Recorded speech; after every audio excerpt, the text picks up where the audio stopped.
some people will say, well, isn't that how the nuclear non-proliferation treaty kind of works anyway? Right? That's one that comes up often. So let me put a few facts on the table. First of all, there's 50% more nuclear armed powers today than when the non-proliferation treaty was signed in 1970. Secondly, the signing of the treaty is based on the fact that some countries have nukes. Right, so let's transfer that analogy over. You would need some AGIs, or superintelligence or whatever, to exist to make a credible threat that make other people sign that treaty. So it doesn't really work. And honestly, all the nukes we have now have been built after that time because it didn't actually stop the U.S. and the USSR from building more nukes. The peak was much later. So that's not the analogy you're looking for. It's also hard to make nukes, right? So the idea that some kind of control coupled with the difficulty in producing them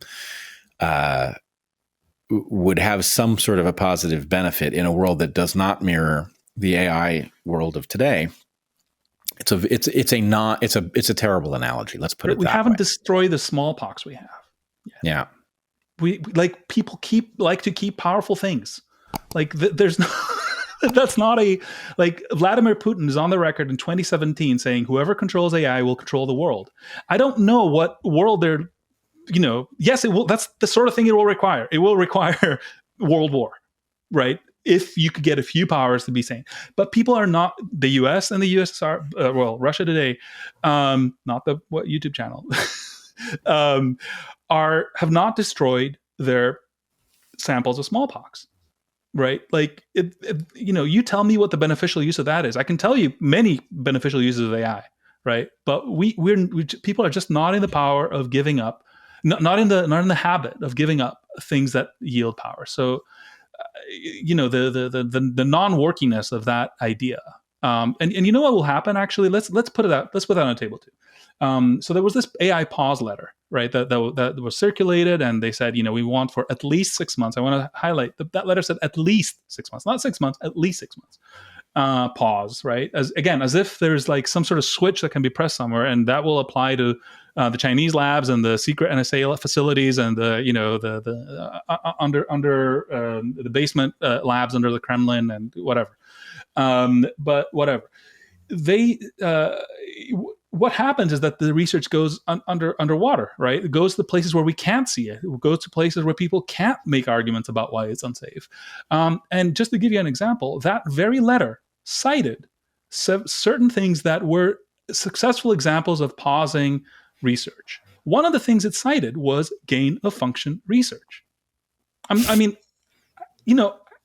wish I was making this up, but literally their example of a pause technology was gain of function research. What, for anybody who's watching this has not followed along, even if we accept that gain of function research, that particular gain of function research did not give rise to SARS-CoV-2, what we do know is that research was outsourced by the National Institutes of Health in the United States to China, and that very pause was a factor in that outsourcing because they just couldn't do it here. So they gave it to the Wuhan Institute of Virology, which instead of doing that research on their BSL-4 facility, did that research in their BSL-2 facility. What is a BSL-2 facility, you might ask?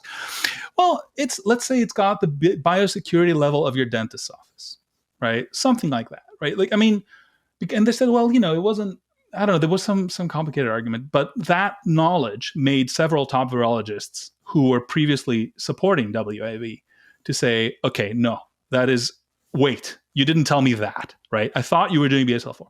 Point being, here's an example where this pause led to a drop in safety, hidden from everybody, even if you don't believe that SARS-CoV-2 came out of that research, right? Just that they were doing research that was goddamn similar to that particular output. Everybody agrees that was a drop in safety, that should not have happened. But why did it happen? Well, because we said, well, the U.S. is not going to do that work unilaterally. We're just going to step back, right? So, I think people should really study these examples, should really, truly try to understand what that means. Because, there's this sort of almost magical belief in regulation and treaties that they'll do something. And it's just not not the experience. Yeah, no, anybody who believes that, I mean, look, I'm a dyed-in-the-wool liberal. I believe good governance is the key to a truly free society, and that wise regulation is the mechanism that produces a society in which negative externalities are reduced to a tolerable level, et cetera, et cetera, et cetera. But there's no way on earth that I want any of these regulators further empowered in this era, because I've seen that power under capture is a huge fraction of the problem. And there's just no indication that the folks proposing this in the AI context understand the degree of capture or have any answer to how it is that it would be excluded from this set of regulations. And I just don't think they have the goods.